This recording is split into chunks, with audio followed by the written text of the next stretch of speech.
Hello, everyone. Please forgive my appearance. I just got off from work. It's raining. I got rained on. And after getting rained on 2 jobs in a row, feel rougher than I look. But I wanted to talk about the 2014 Economic Freedom Index. Because the USA has dropped even lower once again. Thank you, Barack Obama and the Democrats, for your brilliant ways, because the economy is what fuels everything. But I want to talk a little bit about what is involved in an economic freedom index and also why it is important before I get to the list itself. And the list will shock you if you have not already read about it. First, it involves 4 groups: rule of law, limited government, regulatory efficiency, and open markets. Within rule of law, things like property rights and freedom from corruption are involved. Limited government, obviously, government spending and fiscal freedom, because debt is bad. That is a waste of taxpayer money because you have to pay interest on a debt. Regulatory efficiency, business freedom, labor freedom, monetary freedom. Do you understand where this is going? Open markets, you got trade freedom, investment freedom, and financial freedom. What this is really saying is the government does not create wealth. Wealth is created by people, be they born with wealth and they have to reinvest it, because if you don't reinvest wealth, inflation will destroy it. Or entrepreneurs who actually create wealth from scratch. They will get investors, they will put their life savings on the line, they will start from the most bare bones beginning to go ahead and build themselves up something beautiful, something they can be proud of. And this is the reason why the majority of businesses in the United States fail within the first 2 years, or that used to be the fact. I have not heard that information updated in at least 10 years. Well, let me go ahead and get into a little bit more details. Freedom from corruption. Now, freedom from corruption is obvious. Many people will mistake it.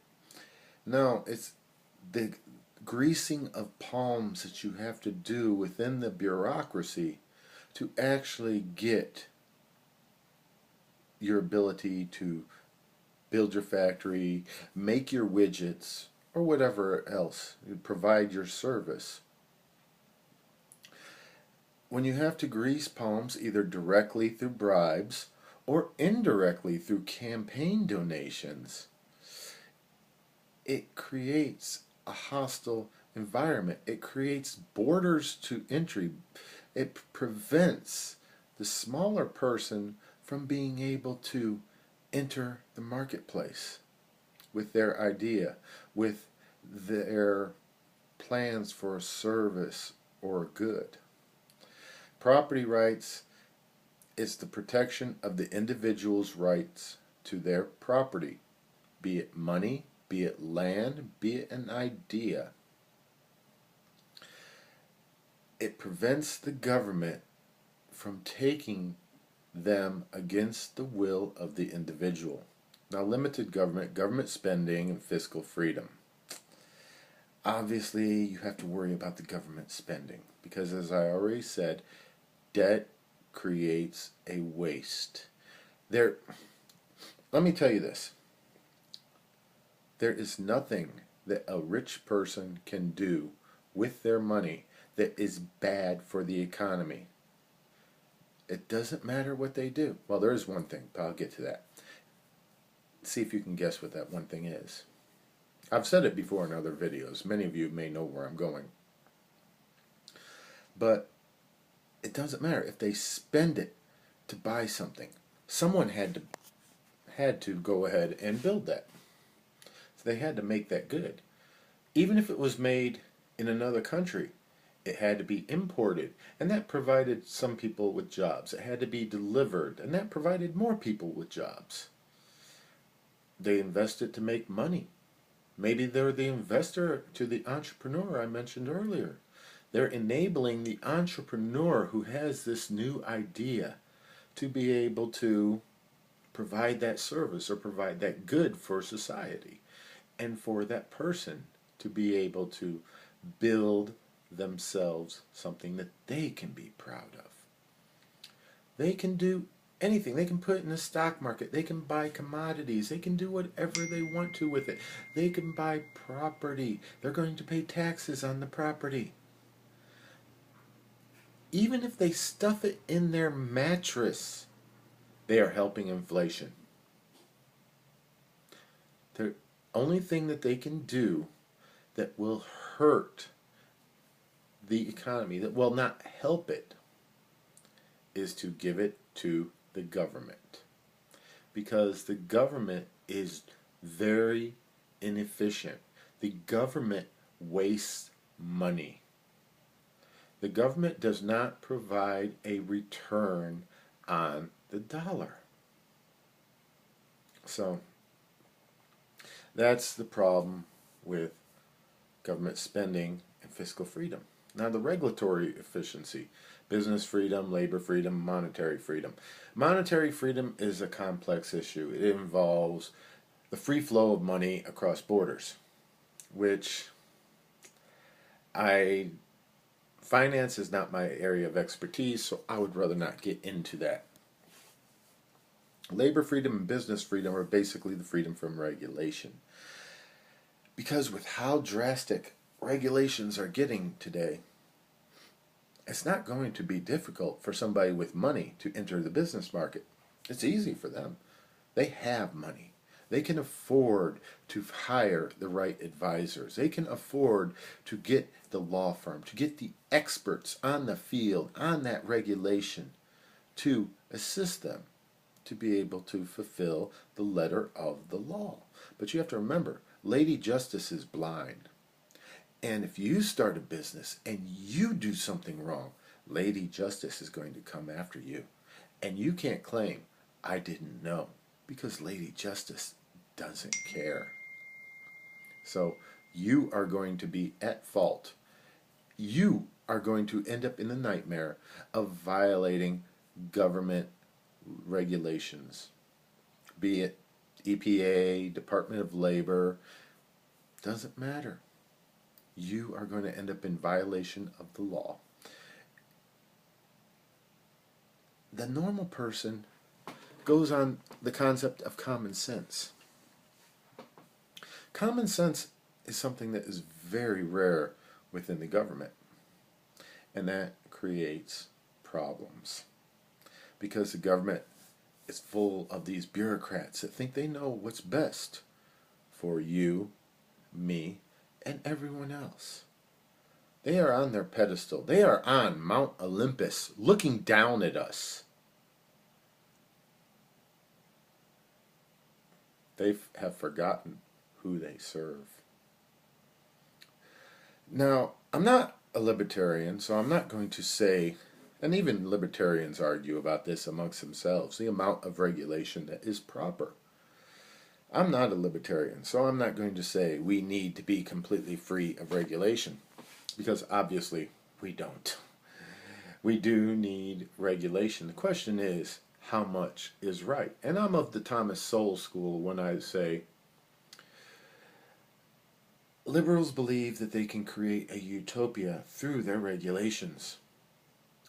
Conservatives don't believe that. Conservatives believe man is flawed by nature. And no matter what you do, what action you take, it will breed a reaction. And the only thing you can do is make the best trade you possibly can by weighing the pros and the cons. That is the school I am of. Now, the business regulation I mentioned, that can also apply to labor too. Because as you increase the amount of regulation, quote unquote, protections for labor, you price labor out of the marketplace. You make expensive options become viable. Look at your local grocery store. 10 years ago, there were no self-checkout aisles. Think about the gas station. 40 years ago, maybe, there was no self-serve pumps. Everything was full serve. It is the nature of government to cause problems, add to the cost of labor, and business will adapt to remain competitive. In the end, you end up hurting the lowest common denominator, the person with the least skill, because they can never develop those basic skills at the bottom rung of the ladder so that they can move up, move on, and better their lives. So, and of course with Obamacare, it adds more to the cost of labor, so thusly it becomes more viable to ship manufacturing jobs overseas because it just costs too damn much, with all of the additional costs associated with hiring someone, all the requirements by government, all the taxes that have to be matched. So it becomes, even though you're saying, I'm only making $10 an hour, I'm only making $15 an hour, it's costing labor 20, 25, 30 an hour to pay you, just with the cost that it dishes out. And I'm sorry that many of you do not understand this concept. But let's go on to the open markets. Trade freedom, investment freedom, and financial freedom. Trade freedom is obvious. The ability to be able to sell and trade your goods, which is regulated in many ways, whether it's import, export. If you come up with an idea of a new drug, you have to be able to get the proper testing done, and there is almost no way a small pharmaceutical firm, and by small I mean tens of millions of dollars, can afford the costs associated with doing the testing so the drug can actually be marketed. There's only a handful of huge pharmaceutical companies that can afford this cost. And they also have the friends in all the right places so that they can go ahead and get their product to market. Investment freedom, it goes back to monetary freedom. The ability to be able to buy, sell, send your money, and buy whatever you want stock-wise, and to how you want to invest your money. Because there are limitations, there are taxes, whether it's capital gains that you pay, which is another argument I don't want to get into. Let me just get to the list, because this is just getting to be a much longer video than I had planned, and I was going to try to keep it short. So let me just get onto the list. Some of these won't surprise you. Number one on the list, the most economically free country in the world, Hong Kong. Actually, it's relatively interesting when you think about what's going on in Hong Kong right now. The most economically free country in the world. And they are fighting for the ability to choose who will basically be their governor. Singapore. Who hasn't heard about what's been going on with Singapore over the past 20 years? They've gone from just a simple middleman in trade to an economic powerhouse. It's a hell of a transformation. Australia. Australia has actually gone the path that I'm not really sure I could. They have basically allowed all sorts of outside investment come in, and China has been buying up a lot of land, a lot of basically raw materials to help feed their industrial might. So China actually has a lot of very strong interest in Australia. Switzerland. No one would be surprised by Switzerland. This one will surprise you. New Zealand is number 5. Canada is number 6.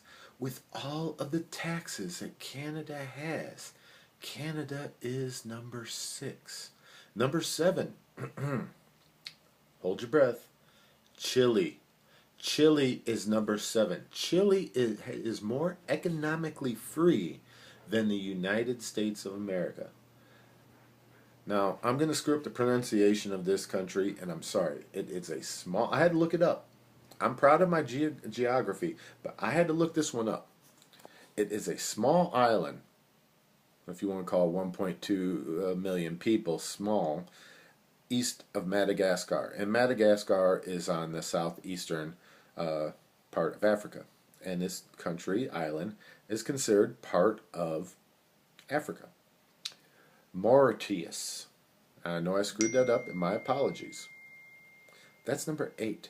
1.2 million. And they are more economically free than the United States. Number 9. Ireland.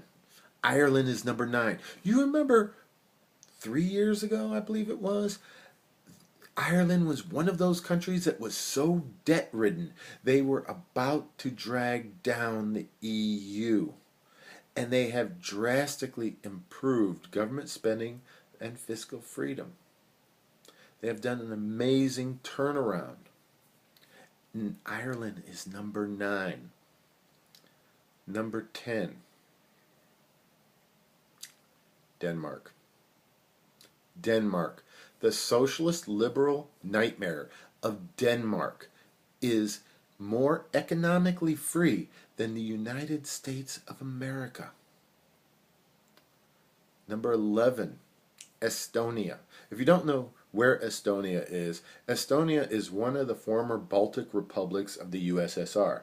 It was basically overrun in 1940 by Stalin.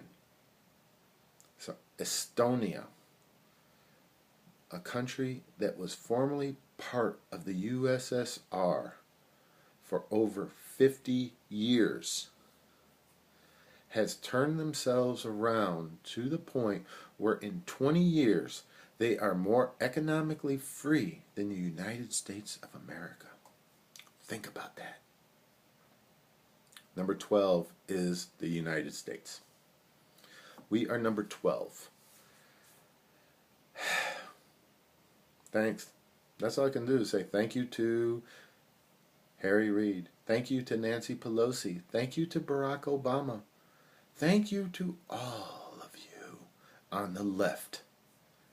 And to the bottom 20% of liberals, thank you for hurting yourselves.